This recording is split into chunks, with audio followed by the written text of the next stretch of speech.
Roleplay. Faut comprendre la mentalité. Moi, je te le dis derrière live. ça. Là. OK. OK, roleplay, go. OK. Ring, ring. Ouais. En passant, je vais attendre. Je dois checker avec ma femme. Fantastique. Ben, je suis déjà content. C'est quand même la décision la plus importante de ta vie. Et dis-moi, c'est quoi spécifiquement que tu vas aller valider avec ta femme avant de prendre la bonne décision pour toi? Je veux valider qu'on est sur la même longueur d'onde puis que tu es le bon courtier pour. OK. Tu sais, elle connaît aussi d'autres courtiers aussi. Ouais. Puis je veux m'assurer que. Tu sais, c'est elle. Tu sais, happy wife, happy life, hein? Comme on dit. C'est clair. Puis écoute, tu as 100% raison à ce niveau-là. Hello Puis- guys, bienvenue à un autre épisode de Fréquence Abondance. Aujourd'hui, je suis vraiment privilégié. J'ai des Top Guns en immobilier. On a Samuel et Dominique Lamar de groupe Lamar, les chefs d'équipe. Salut guys! Thank you. Merci de nous recevoir Merci de aujourd'hui. nous recevoir aujourd'hui, c'est apprécié. Donc, je suis vraiment content de vous avoir parce que vous êtes vraiment des gens qui sont des leaders dans l'industrie au Québec. Vous êtes de l'agence Remax en ce moment, puis vous êtes en train de développer une méga équipe. En ce moment, vous avez combien de gens dans votre équipe en ce moment? En ce moment, on est 15 dans l'équipe. 15 courtiers, ouais. 15 courtiers immobiliers plus le staff, donc on est 22 dans l'équipe. Ouais, OK. 22 personnes au total environ. OK. Puis vous, ça fait combien d'années que vous êtes en immobilier pour les gens qui ne vous connaissent pas?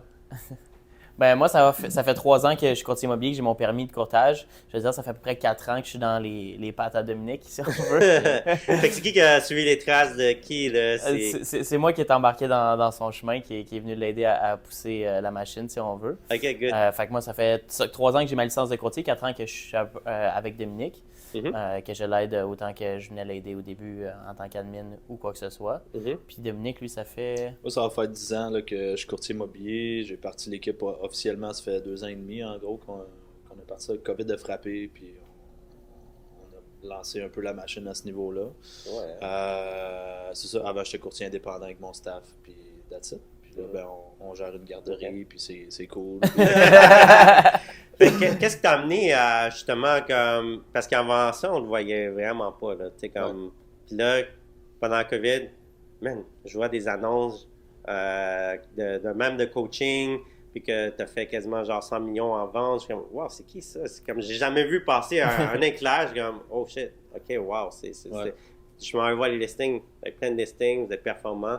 Fait que comment c'est arrivé, genre, boum, de même, une explosion d'abondance, puis tout ça? Ben, je te dirais qu'après ma barre, j'ai tout le temps travaillé très. Tu sais, moi, j'ai monté ma business avec les appels, sollicitations, prospection. Ça a été vraiment ça qui a été. Traditionnellement. là. Ouais, ben moi, ouais. j'ai commencé à l'école avec. J'ai fait du host coaching, Tom Ferry. Après ça, j'ai sauté dans Anthony Robbins, Business Mastery. Puis, tu sais, tranquillement, on enchaînait les coachings. Mais en gros, ce que tu apprends en immobilier, c'est que c'est un sport de contact. Il faut que tu fasses Ouais. des contacts pour avoir de la business. Full contact. Ouais. Ça prend ça Ouais. pour développer. Yeah. Puis je pense que en fait, quand la COVID a frappé, j'ai commencé juste à sortir de dessous la roche. Ouais. Parce que j'avais déjà une belle business, ça roulait Ouais. déjà bien. Puis là, ben, j'ai commencé à faire plutôt être plus présent en ligne. Ouais. Puis là, tranquillement, Mhm. ben, je sors de ma grotte, si je peux dire. Je produis beaucoup. Puis là, ben, on peut peut-être redonner les trucs et les connaissances à d'autres personnes. Ouais. Fait que après quoi, pendant la COVID, ça t'était ta 8e année. Ouais. Puis là, tu as décidé de, tu sais quoi, tu es dans l'abondance, tu veux partager toutes les ressources, peut-être les centaines de milliers de dollars que tu investis dans le coaching, les one-on-one. Ça- Mhm. Pour les gens qui ne savent pas, mais ça coûte très cher, les one-on-one, plus Ouais. les voyages, les retraites. Fait que tous ces knowledge-là, c'est un gros bagage, right? Ouais. Fait que de redonner ça, c'est vraiment généreux de ta part parce que quand tu as ton diplôme de courtier, tu arrives sur le marché, tu essaies de faire ça par toi-même, les coachings de l'agence, c'est pas la même chose que. Qu'est-ce que tu as? S'il y en a, hein, s'il y en a à l'agence. S'il y en a, ouais. Tu as toi-même une équipe, puis Ouais. ça fait, tu disais tantôt 17 ans que tu es Ouais. en immobilier. Pas mal, La vérité de ce Ouais. qu'on montre pas derrière Ouais. la scène, Ouais. c'est que, hey, exemple, chef d'équipe, Ouais. les gens pensent qu'un chef d'équipe va faire ça pour se remplir les poches, puis il fait juste ça pour l'argent, mais la vérité, de ma propre expérience, mon profit a diminué la première année où j'ai fait une Ah oui. équipe, puis j'acceptais de prendre un pay cut pour plutôt partager mes connaissances parce que je pense qu'à un certain moment dans ta carrière, tu es rendu ailleurs où est-ce que, bon, j'ai fait de l'argent, je peux continuer à en faire, puis je sais que je connais la mécanique pour en faire. Maintenant, est-ce que je peux aider d'autres personnes Ouais. à grandir? Puis c'est ça qui fait que tu te pars une équipe en gros et tu as Exact. envie de redonner. Tu as tout à fait raison parce que moi, je me verse toujours le même montant net que j'ai besoin. Puis, à la fin de l'année, il me reste plus ou moins le même montant que si je serais solo, selon moi. Là, Fait que le but, c'est juste de... Moi, je dis tout le temps ça à mon équipe.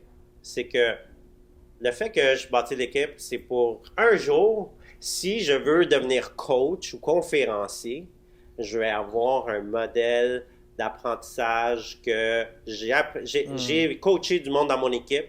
J'ai été la solution à plusieurs problèmes de mon équipe et des miens.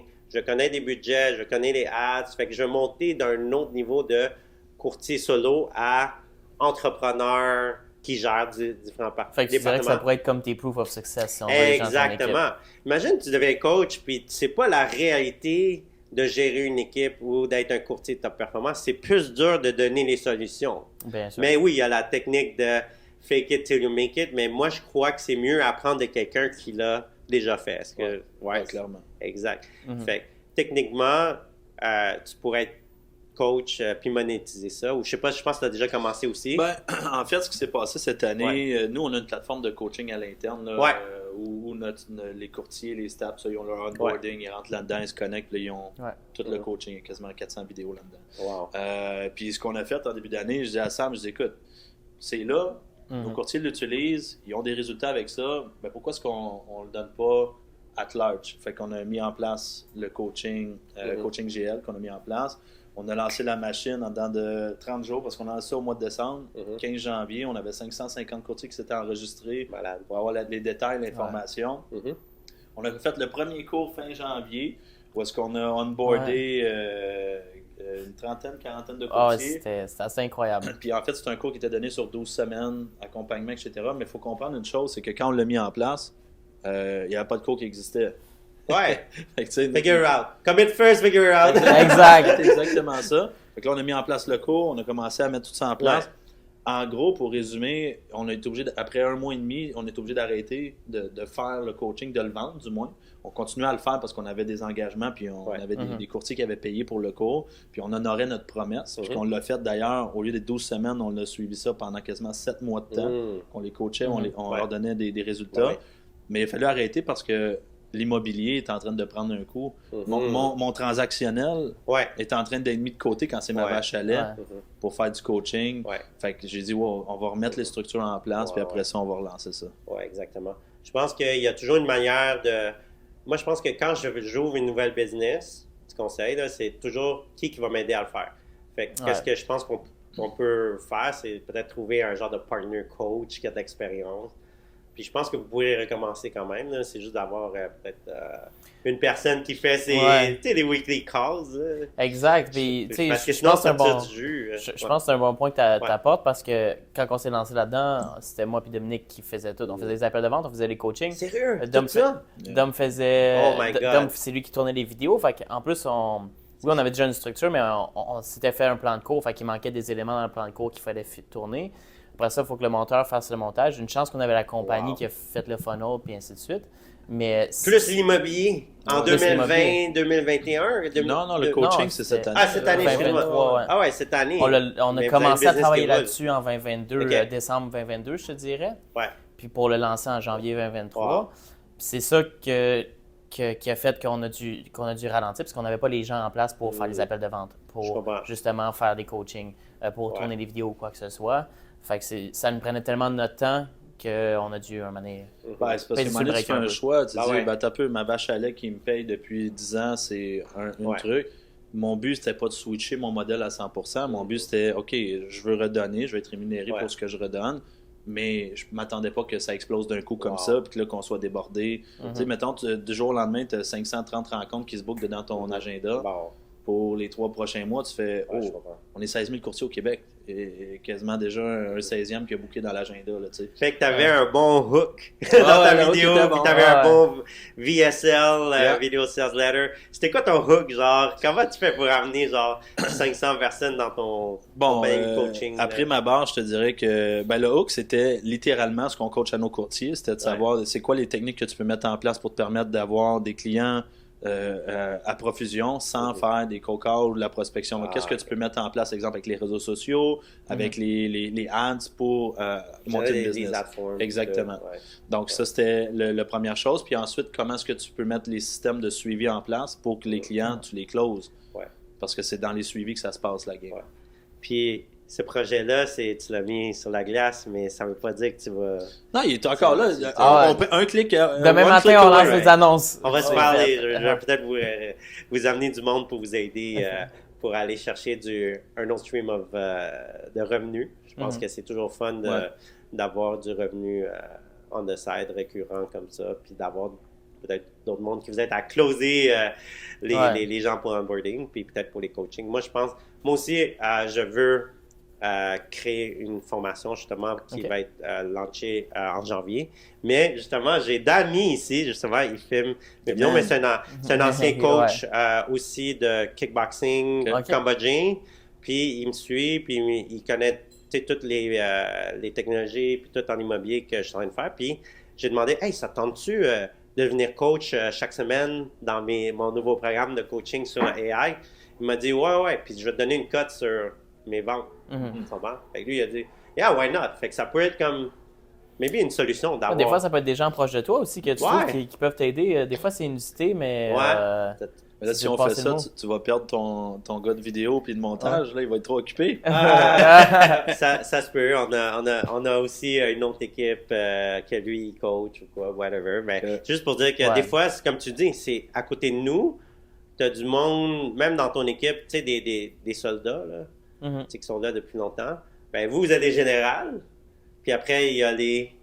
Tu étais dans l'armée, hein, justement. Tu avais les générales, les colonels, tu avais les capitaines. Ben, ça se peut que tu as des capitaines qui sont là pour coacher les autres, que tu peux faire des splits. En équipe, je pense qu'il faut faire des splits de tâches. Puis tout. Mais comment tu vois ça? Puis je te pose la question à toi pour ta propre business, à savoir... Moi, je suis un fervent vendu de tout ce qui est focus, d'être vraiment focus sur une chose pour avoir des résultats. D'où pourquoi on a arrêté pour remettre le focus immobilier. Comment tu vois ça de ton côté? Exemple, tu as ton équipe, tu as 7 courtiers qui travaillent avec toi dans ton équipe. D'avoir des courtiers qui font du transactionnel. Là, je pense que tu es dans XP aussi, donc fait du recrutement, qui font aussi du coaching. Comment tu vois la gestion de leur focus dans tout ça? Donc, le focus, pour moi, c'est d'amener des gens en place qui m'aident à automatiser les systèmes. Donc, si par exemple, nous, notre business en tant que courtier, c'est amener plus de contrats, amener plus de rendez-vous, puis de s'assurer que nos courtiers aident la business sans arrêt et qu'ils soient coachés. Right? Donc, moi, j'offre le système en place aux courtiers, les rendez-vous, le marketing, s'assurer de tout ça. Donc, j'ai un système de gens qui les servent, fait qu'ils sont contents. Mais si j'aurais pas Stéphanie, si j'aurais pas Alex, par exemple, dans mon équipe, pour m'aider dans tout ça, si j'aurais pas Danny ou Johanna qui fait mon marketing, c'est sûr, ça serait tough pour moi d'aller commencer une compagnie de coaching, sincèrement. Mais là, vu que j'ai une équipe qui m'aide à m'épauler dans tout ça, je le fais. Mais je te cache pas, ça fait à peu près 5 ans que j'ai toujours voulu devenir coach. Fait que j'ai attendu vraiment le temps puis le why.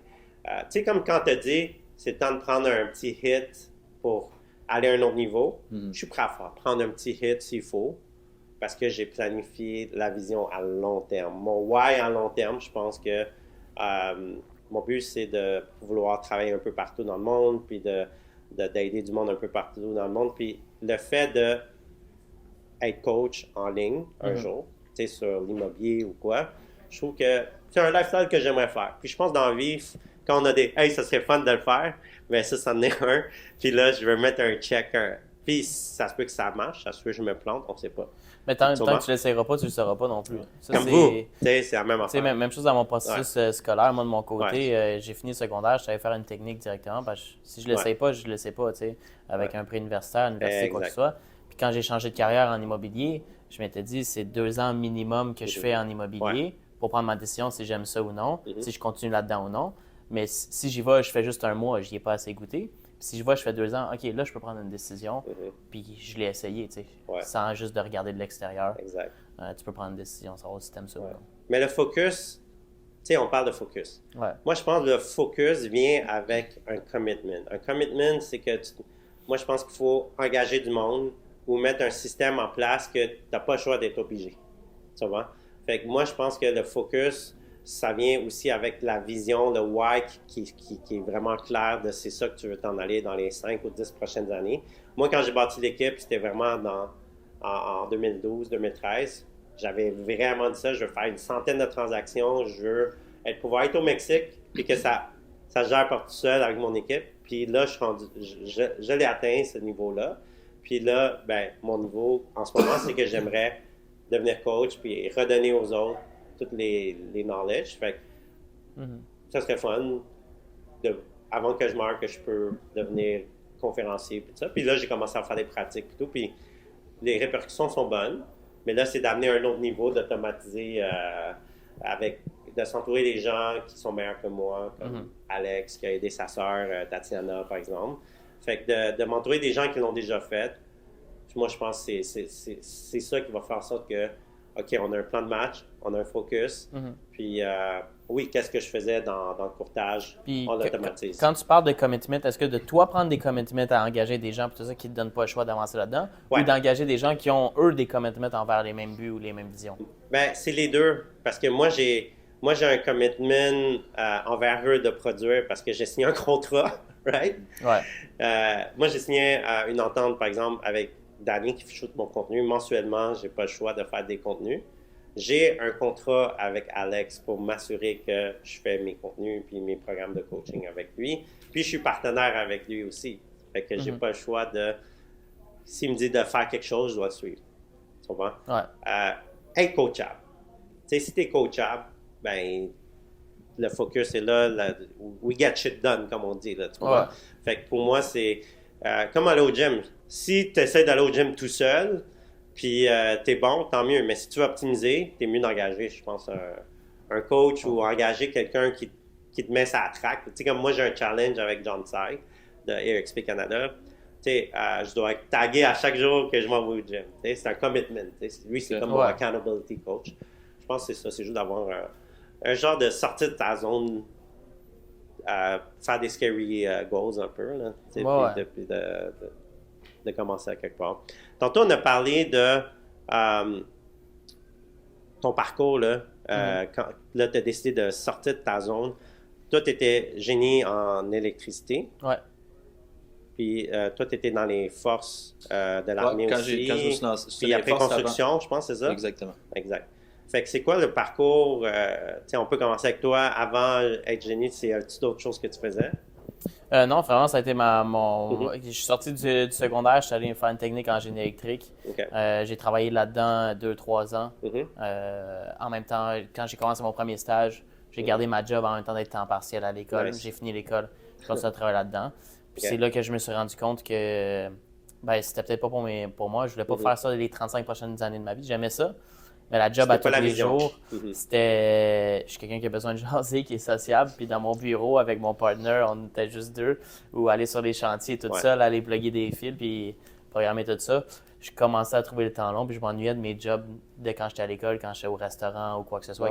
Je servais à la clientèle. C'est un gars qui a besoin de bouger tout le temps, hein? Exact. De parler. De parler, beaucoup parler. Si je regarde l'agenda quand j'étais au primaire, tout ça, j'ai beaucoup de notes du prof qui dit Samuel parle dans la classe, Samuel parle dans la classe tout le temps. Fait que, regarde, mes parents ne pouvaient pas me chicaner, ils sont aussi pires que moi. Fait que si t'aimes parler, t'es courtier immobilier, t'es coach, t'es dans le bon business. Ouais. Je suis au bon endroit, puis c'est pour ça que je suis encore là, même si ça fait 3 ans maintenant, j'ai pris la décision de rester.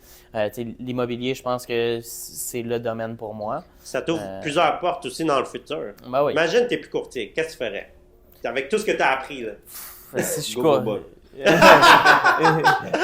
J'irais travailler dans un tout inclus au Mexique. Je vais servir de la bière dans de journée, peut-être d'en prendre une fois de temps, je fais des blagues.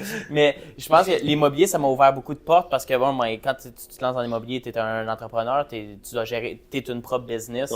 Fait que tes dépenses, tout ça, tu t'apprends la vente qui va être bon dans tous les aspects que tu vas faire. Maintenant, je peux aller faire n'importe quel job, je sais comment me vendre, je sais comment vendre un produit.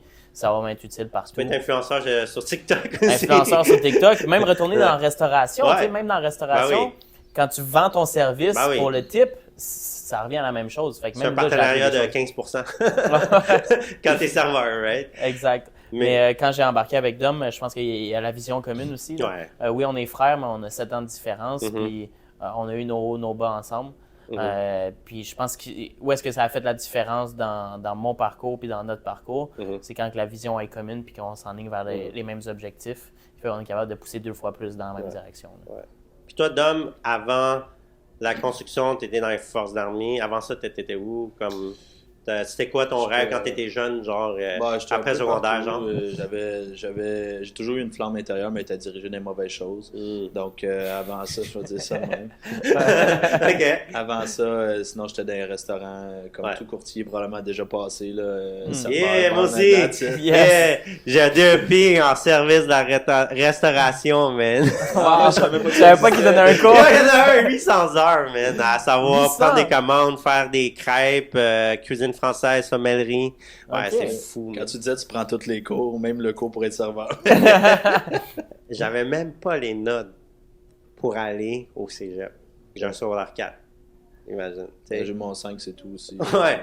Fait que c'est pour ça que je suis allé faire ça. Je me suis dit, si je sais parler à du monde ou la restauration, ça va.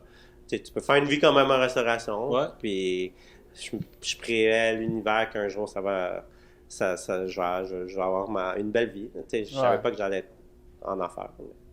Avoir la foi, je pense que c'est important. Fait que là, tu étais en restauration. Après ça, c'est vers quel âge, là? Écoute, j'ai commencé à travailler. Moi, j'avais 12 ans. Là. Je travaillais de boss boy dans les restaurants, tout le kit.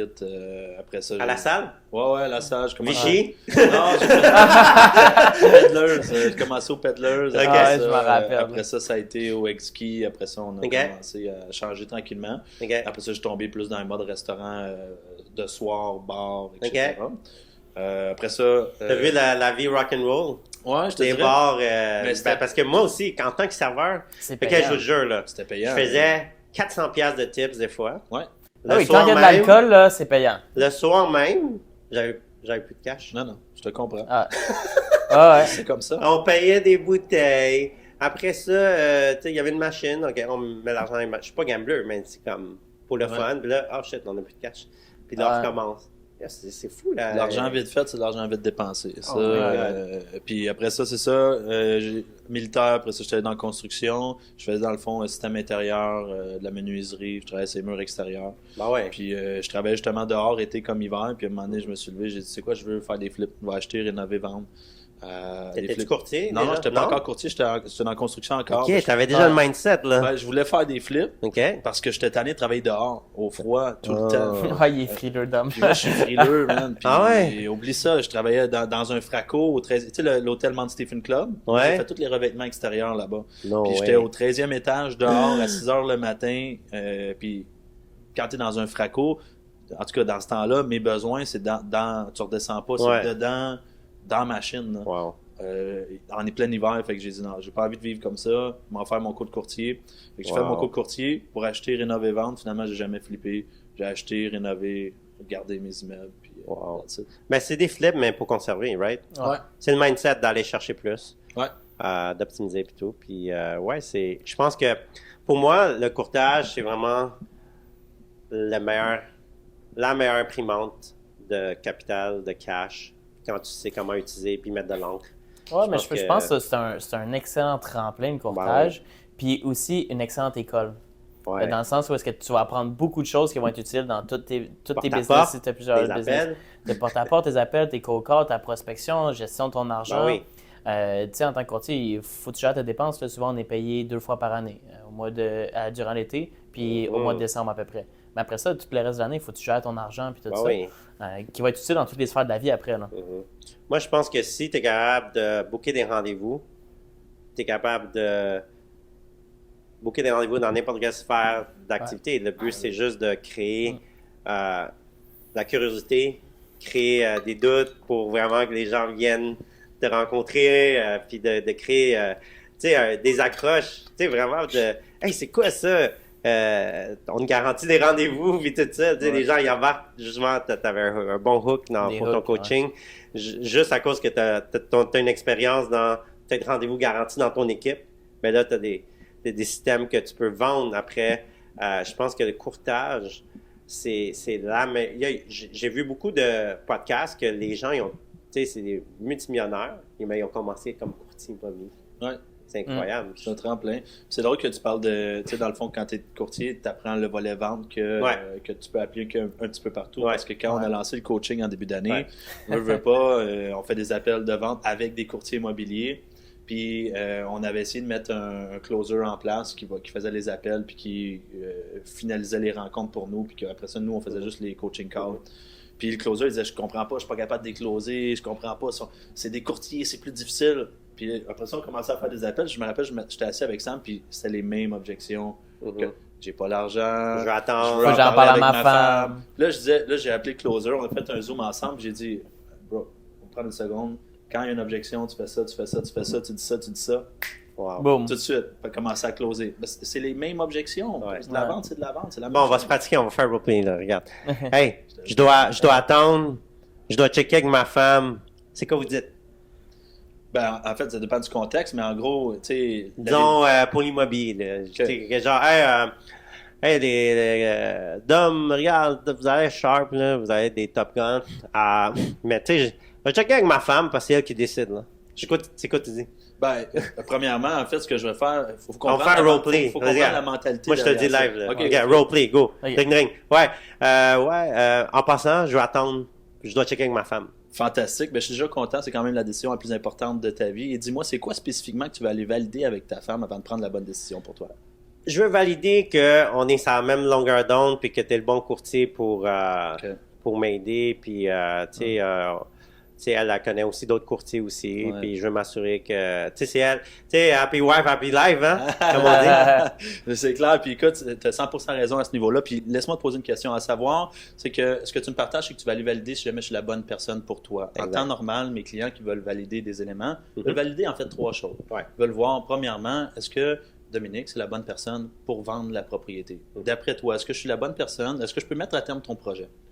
Selon moi, ouais. Regarde, j'ai vu que tu as fait pas mal de ventes dans mon secteur à la salle. Yeah. Puis, tu as l'air du kingpin, là. Fait que c'est sûr que je pense que tu as de l'expérience. Là. Fantastique. Deuxième des choses qu'ils veulent valider, des fois, ils veulent valider côté prix. Est-ce que le prix que je t'ai proposé fait du sens pour toi? Ah, elle est un peu bas, c'est pour ça que je voulais checker avec ma femme, tu sais, elle fait pas mal de rénovations, home staging, des rénovations, fait que tu sais, je veux m'assurer qu'on aille le plus de cash, puis... C'est normal.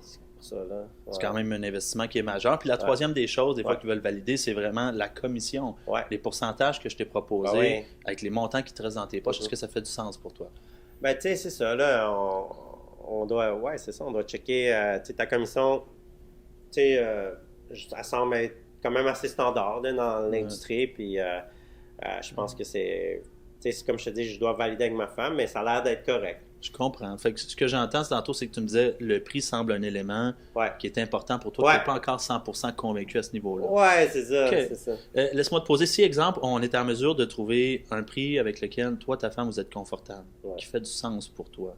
À ce moment-là, est-ce que tu serais confortable d'aller de l'avant? Ben, c'est sûr.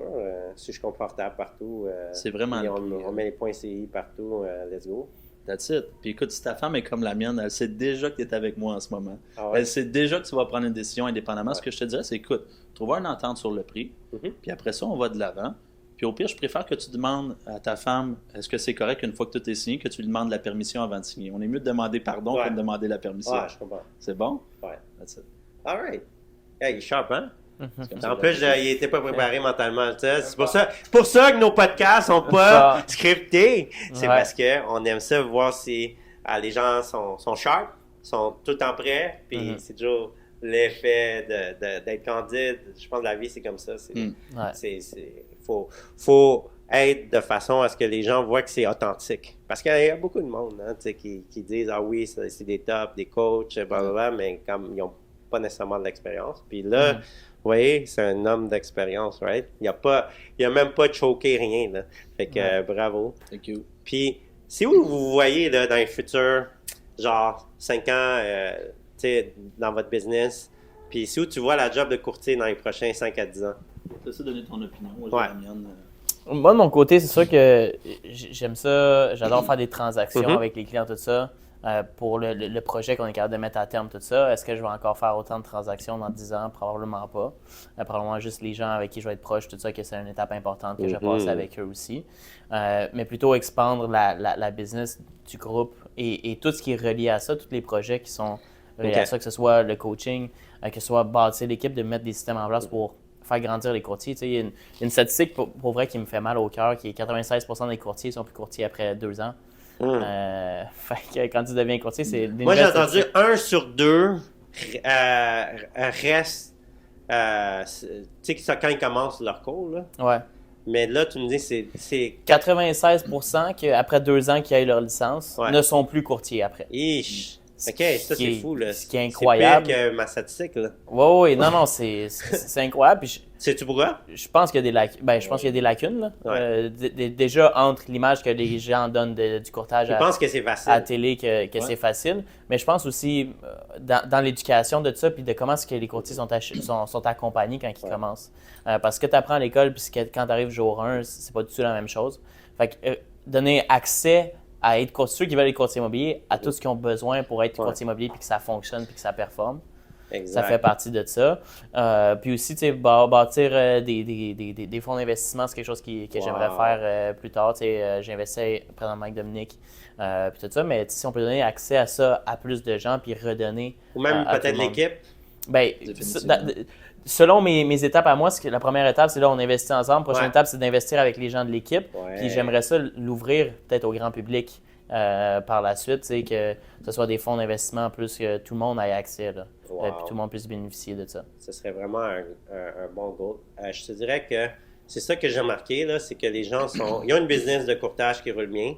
Après ça, ils deviennent coach, ils créent du contenu, ils ont bâti la relation avec des gens et tout. Par la suite, ils ont leur business d'investissement qui roule bien eux-mêmes. Puis par la suite, ils ont un fonds de roulement pour acheter plus de propriétés. Puis c'est des milliardaires après, comme on voit Grant Cardone, par exemple, comme exemple. Ouais, c'est ça le level ladder que je vois que l'échelle, les gens montent. Là. Puis c'est sûr, quand tu as un fonds d'investissement de milliards, puis lui, il a quoi, 60aine d'années. Il approche peut-être la fin de vie de son ladder. Si la moyenne est 70-80 ans. Mais je pense qu'il y en a assez pour vivre pour des longues années. Mais j'adore ta vision et tout. Mais la carrière de courtier, là, comme dans les 5-10 prochaines années, comment tu vois ça? Est-ce que tu penses qu'il va y avoir plus de courtiers? Là, on est 16 000. Tu penses qu'il va en avoir moins? Ben, je pense que ça va fluctuer comme le marché immobilier. Hein? Puis je pense que c'est comme ça dans les dernières années aussi. Là, on a eu beaucoup de courtiers depuis la COVID qui sont rentrés dans le domaine, tout ça. Là, la COVID commence à s'estomper. Il y en a beaucoup aussi qui quittent. Je pense que ça va suivre les tendances. On est 16 000 courtiers. Mais il y a une chose que je pense qui va arriver, c'est qu'il va y avoir de plus en plus d'équipes. Puis c'est les équipes qui vont prendre les plus grosses parts de marché. Puis c'est déjà en train de se faire. Puis c'est déjà le cas. Puis la raison est simple, c'est que quand tu es en équipe, tu es capable d'offrir un meilleur service. C'est un gros mot, service, là, mais le déroulement de la transaction, tu es capable d'avoir des gens spécialisés dans chacune des étapes de la transaction, ce qui fait que tu as des meilleurs résultats. On parlait de restauration. Là. Tu sais, imagine, là, t'es le cuisinier, t'es le serveur, t'es le gars qui fait la salade, puis tu fais la plonge. La même affaire, right? Mais c'est ça que les courtiers sont, qui sont top. On porte tellement de chapeaux en tant que courtier immobilier. Un courtier, il fait le marketing, fait les photos, fait les mesures, fait les visites, psychologue. Ben, tu sais, on rit, mais quand c'est un divorce, là, conciliateur, c'est pas facile. Conciliateur. Et les gens, ils te demandent. Puis, c'est ça que j'ai remarqué, c'est que oui, il y a d'autres parties dans la transaction. Il y a le notaire, il y a le courtier hypothécaire, il y a ci, il y a ça. Mais c'est le courtier immobilier qui est au milieu de toutes ces sphères-là. Le courtier hypothécaire ne va pas nécessairement parler avec le notaire, c'est souvent rare. C'est nous autres qui va tout ficeler le tout ensemble. Ce qui fait que les gens vont s'ouvrir à nous sur leur côté personnel, puis leur désir, puis tout ça. Tandis que le courtier hypothécaire, il va y envoyer ses papiers, il va dire ses chiffres. Le notaire, il va dire, ben je veux faire ça, ou quoi que ce soit. Tandis que nous, on est vraiment comme Nous, on est comme l'épicentre de tout ce qui pourrait se passer dans toutes les sphères. Puis quand il y a quelque chose au notaire qui arrive, ben nous, on est là pour sauver le deal. Des fois, le notaire, il ne sait rien de ça ou quoi. Tantôt, tu demandais, tu sais, Tana, pourquoi les courtiers, il y en a autant qui échouent après 2 ans? Ben, je pense qu'une des raisons primaires, c'est ça. C'est le fait qu'on porte tellement de chapeaux, puis qu'ils doivent apprendre en l'espace de quelques mois tous ces rôles-là. Puis que c'est pas montré à l'école. À l'école, on te montre à faire un éval que même quand tu sors, tu n'utilises pas vraiment. C'est vraiment une autre approche. Puis du jour au lendemain, on le laisse dans la cage du loup, puis on dit « Hey, débrouille-toi ». Ouais. Mais à partir de là, il faut qu'il fasse son marketing, qu'il devienne un vendeur, il fasse la sollicitation. Après ça, il y a toutes ces Et surtout la génération qui est là en ce moment, c'est la génération Y qui commence, right? Dans le courtage. Puis il y en a beaucoup qui aiment les choses quand c'est des résultats tout de suite. Puis imagine, tu n'as pas de résultats tout de suite, bien c'est sûr que tu as un down. Combien de retourner dans les bars. Combien de temps ça t'a pris, toi, avant d'avoir tes premiers résultats? 9 mois avant de faire une transaction. That's it. Puis tu sais quoi? C'est un membre de ma famille. Ouais. Mais ça, c'est la réalité de commencer. Exact. Tu rentres dans une équipe, tu vas peut-être accélérer un peu le processus, mais il va y avoir quand même une période d'incubation, 3-6 mois. Ça va prendre 3-6 mois avant que les résultats commencent à apparaître. Exact. Puis ce que tu mentionnes, le désir d'avoir le résultat immédiat, Amazon Prime. C'est ça. L'immobilier, t'en as pas de ça. Non, il n'y en a pas. Ouais, oublie ça.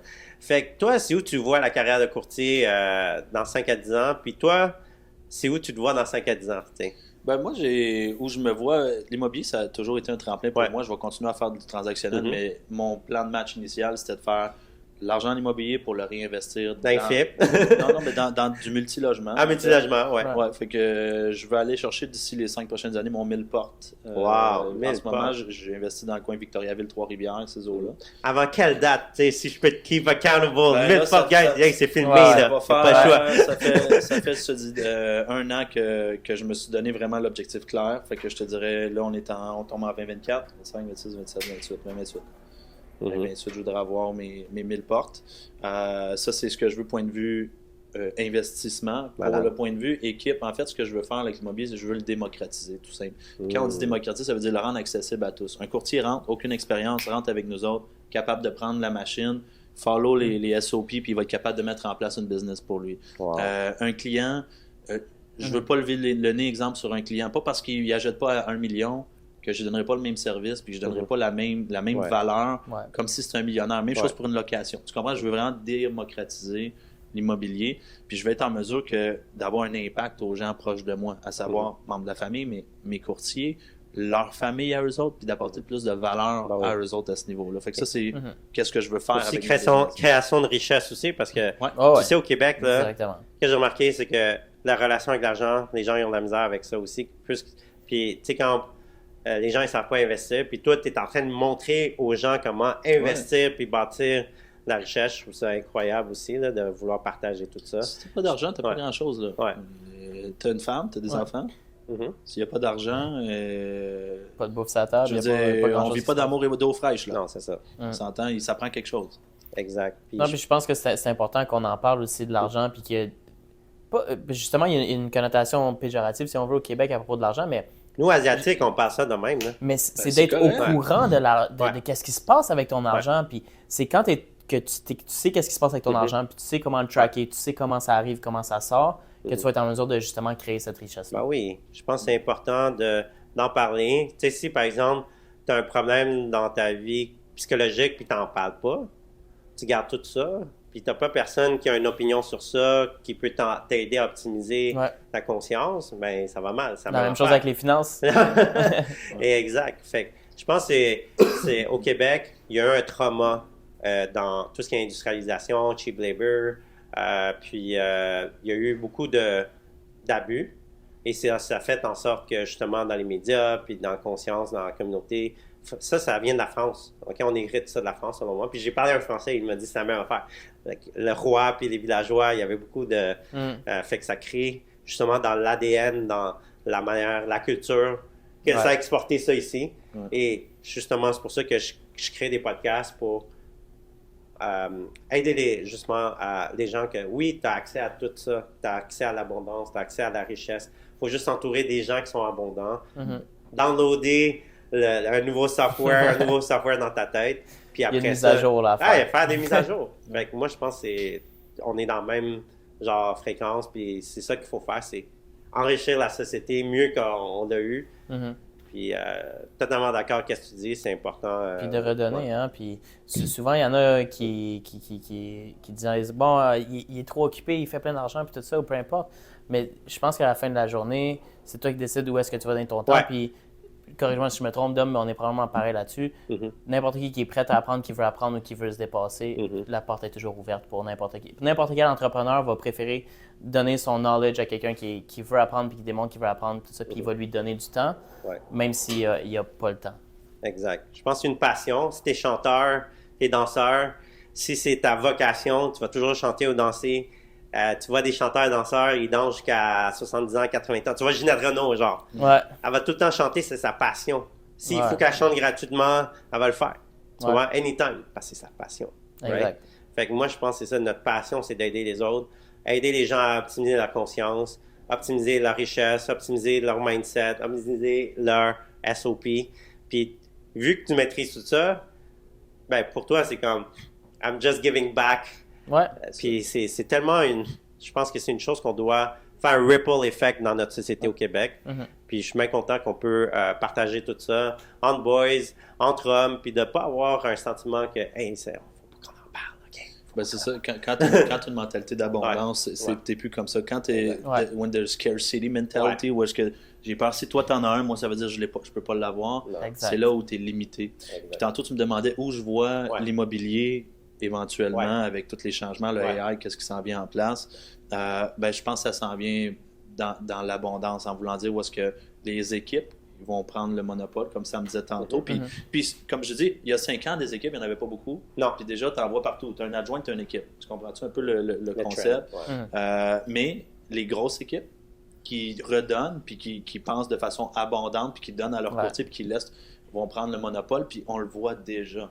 Les équipes numéro 1 continuent à... L'écart se crée. Et les autres en ont un petit peu moins. Puis avec le AI qui rentre en ligne de compte, je pense que...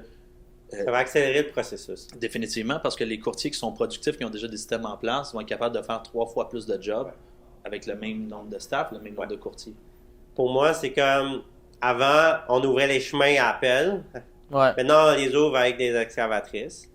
Puis, on peut commencer à faire des projets plus vite, puis enrichir les villages, enrichir les développeurs, faire des plus beaux projets. Justement, en immobilier, c'est qu'on va pouvoir aider les courtiers à mettre à terme des projets des acheteurs, des vendeurs plus vite, enrichir justement les développeurs ou les investisseurs, enrichir les courtiers aussi. Et le cycle de la vie va être plus en expansion plus rapidement. Et c'est là qu'on peut croître notre société plus abondante. Right? Fait que je suis vraiment content de vous avoir interviewé aujourd'hui, puis d'aller dans votre brain des machines en immobilier. Là, vous êtes inarrêtable, je vois vos vidéos. Félicitations.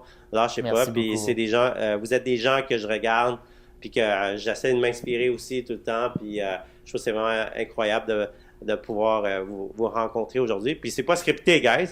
Non. Fait que c'est vraiment cool qu'on ait une bonne vibe comme ça, puis de savoir votre vision. Deuxième roleplay avec Samuel.